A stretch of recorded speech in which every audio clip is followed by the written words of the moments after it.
Pasé 5 años ganándome la confianza en ese lugar. Me quedaba hasta tarde, cubría turnos, entrenaba a los nuevos, solo para que, frente a todos, me dijeran que estaba despedida. Mi jefa sonrió como si hubiera ganado un premio. Algunos aplaudieron. Otros no se atrevían a mirarme. Pero lo que nadie sabía, era que yo llevaba semanas preparándome para ese momento. Deslicé una carpeta sobre la mesa y vi cómo su cara cambiaba con cada página que leía. Todo cambió desde ese día. Pero antes de contarte lo que había dentro de esa carpeta, déjame un comentario contándome en qué trabajas o dónde estás trabajando ahora. Me encantaría saber desde qué tipo de lugar me estás viendo.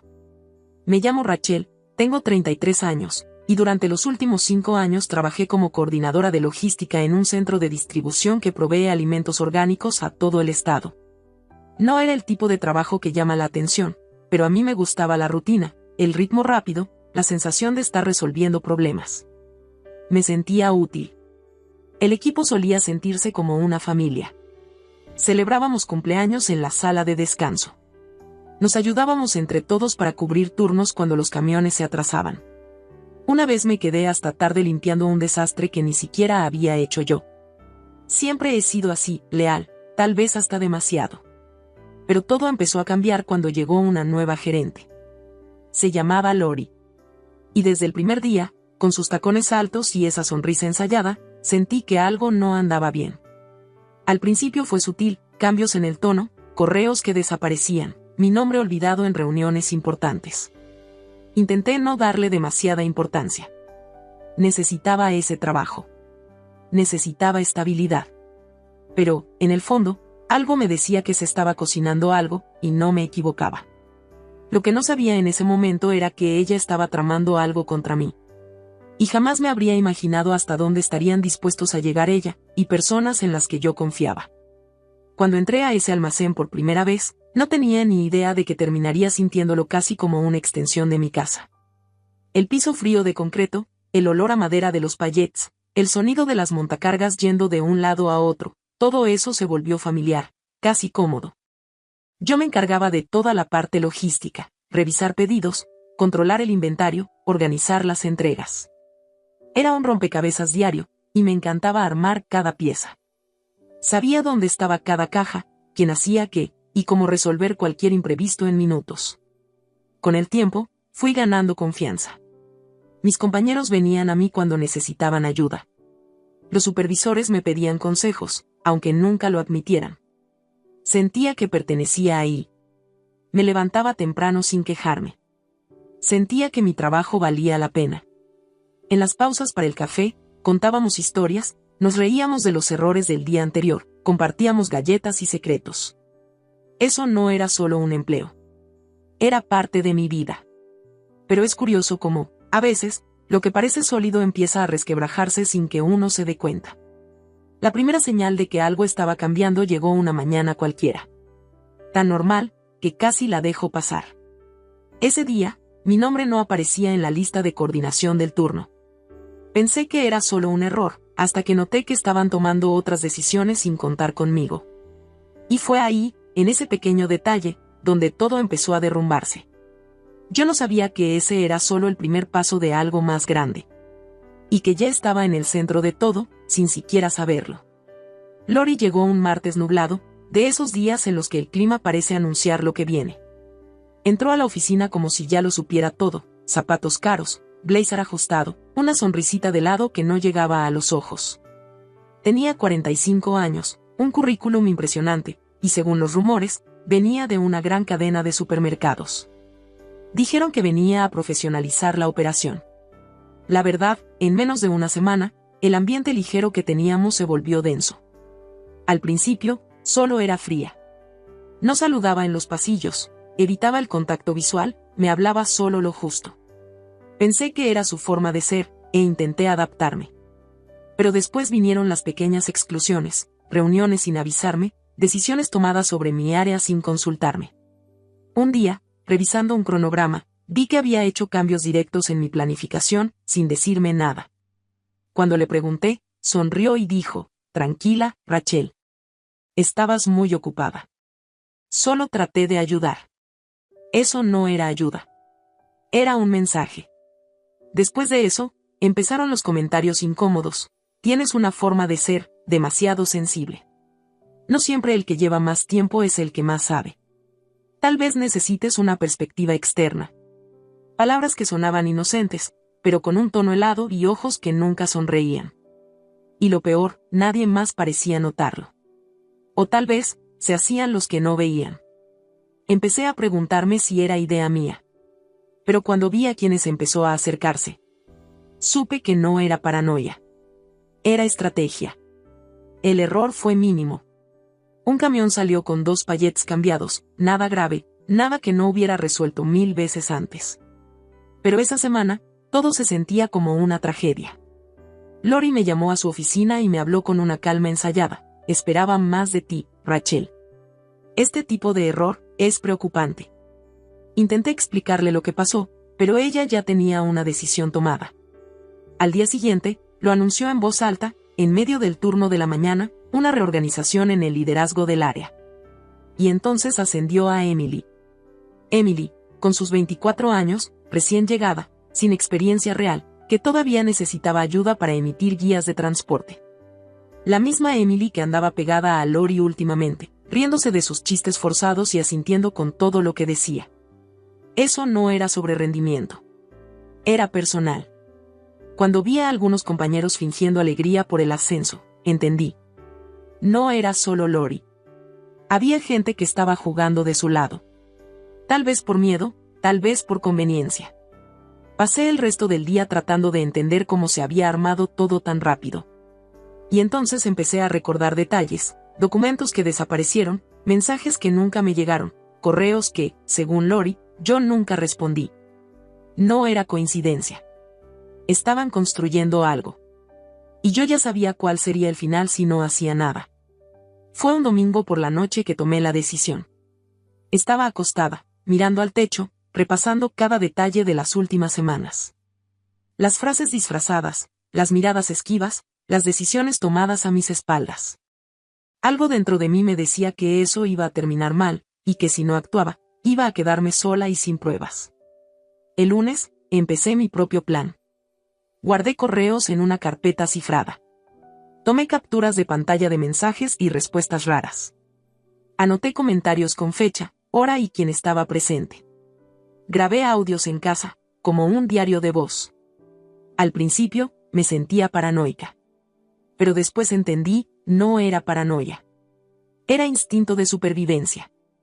Algunas cosas eran sutiles, como documentos que yo sabía que había enviado y luego no aparecían.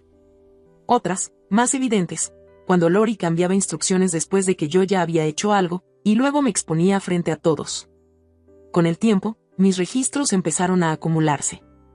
Y el patrón se volvió claro. Ella quería desestabilizarme. Provocarme hasta que yo explotara, y entonces usar eso en mi contra. Pero ya había decidido, si iba a caer, no sería sin llevarme la verdad conmigo. Y lo que descubrí en una de esas grabaciones, lo cambió todo. El viernes en la noche llegó el mensaje. Reunión general del equipo el lunes a las 8 de la mañana, asistencia obligatoria.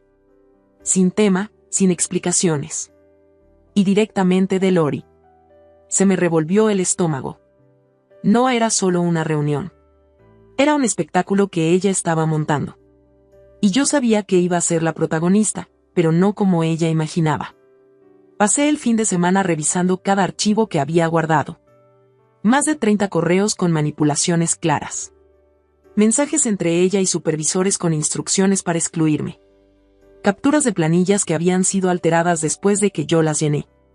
Facturas con fechas incompatibles. Y lo más grave, audios con comentarios abusivos, burlones, diciendo que algunos empleados se creen demasiado indispensables.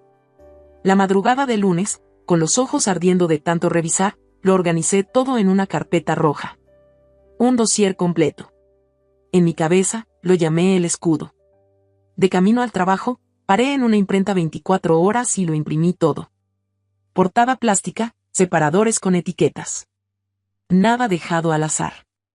Por dentro temblaba, pero por fuera me mantenía firme. Si iban a derribarme, que lo hicieran viéndome de pie.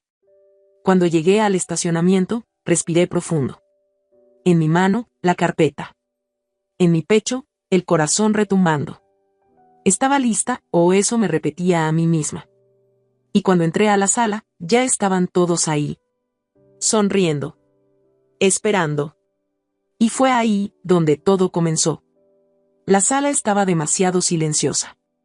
Todos los empleados sentados en círculo, como si esperaran un anuncio importante. Lori estaba de pie, en el centro, con una sonrisa ensayada y ese blazer oscuro que siempre usaba cuando quería parecer autoritaria. Buenos días, equipo. Hoy es un día difícil, pero necesario, comenzó, con una voz cargada de falsa compasión. Mis ojos recorrían el lugar. Nadie me miraba directamente. Habló sobre el ambiente laboral, sobre productividad, sobre desalineamientos que estaban afectando el flujo del trabajo.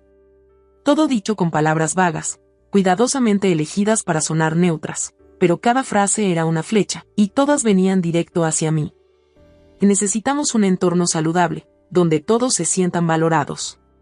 Y después de mucha reflexión, decidimos que algunos cambios son esenciales. Pausa dramática. Y luego, por votación interna, concluimos que la permanencia de Rachel ya no es viable. Hubo un segundo de silencio en el aire, y después llegaron los aplausos. Algunos tímidos, cortos. Otros, demasiado entusiastas como para parecer genuinos. Miré a mi alrededor. Algunos bajaron la mirada, avergonzados. Otros me miraron con frialdad, como si solo estuvieran cumpliendo órdenes. Pero nadie dijo nada. Por dentro, me temblaban las rodillas. Pero no dejé que se notara. Lori, aún sonriendo, dio un paso hacia mí. Puedes recoger tus cosas. Alguien te acompañará hasta tu auto. La miré. En silencio. Respiré hondo, saqué la carpeta de mi bolso. Y la puse sobre la mesa, justo frente a ella. No levanté la voz. No lloré. No pedí explicaciones. Solo abrí mi bolso, saqué la carpeta roja que había preparado con tanto cuidado, y caminé hacia donde estaba Lori. La puse frente a ella, la miré a los ojos y le dije, con voz firme. Entonces supongo que ya no vas a necesitar esto. La sala quedó en completo silencio. Ella frunció el ceño por un momento, confundida, y luego abrió la carpeta.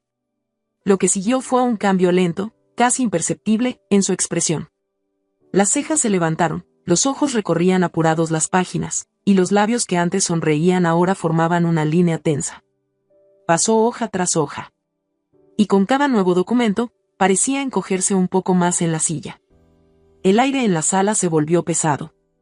Todos miraban en silencio, como si estuvieran presenciando algo que no deberían ver. Un supervisor que estaba junto a ella se inclinó para mirar también. Al ver la transcripción de un audio, donde Lori decía que haría que Rachel renunciara antes de Navidad, abrió los ojos como platos. Nadie decía nada. Pero el ambiente ya no era el mismo. Yo seguía de pie, en el mismo lugar, observando. Mis compañeros no sabían dónde mirar. Algunos tragaban saliva. Otros me miraban con algo que parecía arrepentimiento. Y fue entonces cuando Lori finalmente levantó la cabeza. Y dijo la frase que jamás pensé que diría. No esperé más explicaciones. Después de que Lori cerró la carpeta sin decir una palabra, solo la miré una última vez, y salí de la sala. Caminé con la cabeza en alto, aunque por dentro me estaba desmoronando. Pasé junto a todos, los que aplaudieron, los que se escondieron detrás del silencio, sin decir nada. El sonido de mis pasos en el pasillo era lo único que se escuchaba. En ese momento, supe que no había perdido. Solo había cambiado de posición en el tablero. A la mañana siguiente, desperté con decenas de notificaciones en el celular. Mensajes de colegas. Capturas de pantalla. Y, entre ellas, un correo oficial de la sede central de la empresa. Informamos que, a partir de hoy, se iniciará una auditoría interna para investigar denuncias graves de conducta inapropiada en la sucursal de Fresno. Contamos con la colaboración de todos. Me quedé quieta unos segundos. Luego respiré profundo. En las horas siguientes, recibí mensajes de personas que jamás me habían dicho ni los buenos días.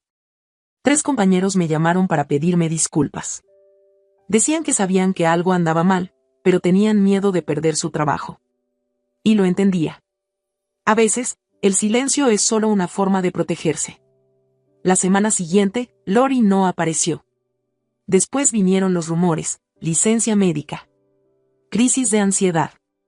La empresa no quiso dar detalles. Pero la verdad es que ella sabía. Y ahora, yo era la que tenía el control. La auditoría no tardó en dar resultados.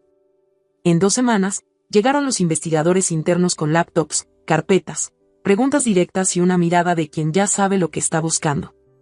Me llamaron para dar mi testimonio. Entregué cada documento, cada audio, cada correo que había guardado con tanto cuidado. No pasó mucho tiempo para que todo saliera a la luz. Manipulación de datos de desempeño, favoritismo, acoso laboral y hasta fraudes con proveedores. Lori no solo dañaba a las personas, usaba la empresa como escenario para su ego enfermo. Cuando se anunció oficialmente su despido, no hubo aplausos. Hubo silencio. Pero esta vez, un silencio diferente, de alivio. Pocos días después, recibí una llamada de la directiva de la sede central. Querían ofrecerme el cargo de gerente de la sucursal. Con un aumento generoso, bono retroactivo y una compensación por los daños emocionales y profesionales que sufrí. Y eres demasiado valiosa para dejar el equipo, Rachel, dijo el director, con una voz que sonaba ensayada, pero sincera. Respiré profundo antes de responder. Agradezco el reconocimiento. Pero, ahora tengo otros planes. Y en ese momento, lo supe con certeza. Mi salida forzada no fue un final. Fue una apertura. Un empujón en la dirección que necesitaba. En el fondo, sabía que volver sería atarme a un pasado que ya no me pertenecía. Y la libertad que sentí al decir no fue la mayor promoción de mi vida. La compensación que recibí fue generosa. Pero más valioso que el dinero, fue todo lo que aprendí. Meses después de mi salida, me senté sola en una cafetería, con un cuaderno abierto y la cabeza llena de ideas. Ya no quería solo un empleo. Quería crear algo que tuviera sentido, algo mío. Así nació Atlas Flow, una consultora especializada en logística y ambientes laborales saludables. Con el tiempo, mi pequeña oficina fue creciendo. Fui reuniendo gente que, como yo, ya había pasado por entornos tóxicos y entendía el valor del respeto y la empatía en el trabajo. No contratábamos currículums brillantes. Contratábamos personas con propósito. La primera clienta fue una tienda de productos regionales. Después vinieron redes de transporte, supermercados, empresas familiares. Y en cada proyecto, sentía que estaba reconstruyendo, no solo mi carrera, sino una nueva forma de trabajar. 3 años después, sonó mi celular. Era Darren, el excompañero que siempre tenía la mirada triste en los tiempos de Lori. Había renunciado poco después de mi salida. Dijo que ya no soportaba el ambiente, y que me admiraba por haber resistido. Y necesito empezar de nuevo, me dijo. Y, escuché que construiste algo especial. Lo contraté ese mismo día. En nuestra primera reunión de equipo, miré alrededor de la sala. Ahí estaban esas caras atentas, tranquilas, comprometidas. Sin juegos, sin miedo, sin máscaras. Sonreí y dije en voz alta. Ahora sí, esto es un verdadero equipo. Y por primera vez en mucho tiempo. Sabía que estaba exactamente donde tenía que estar.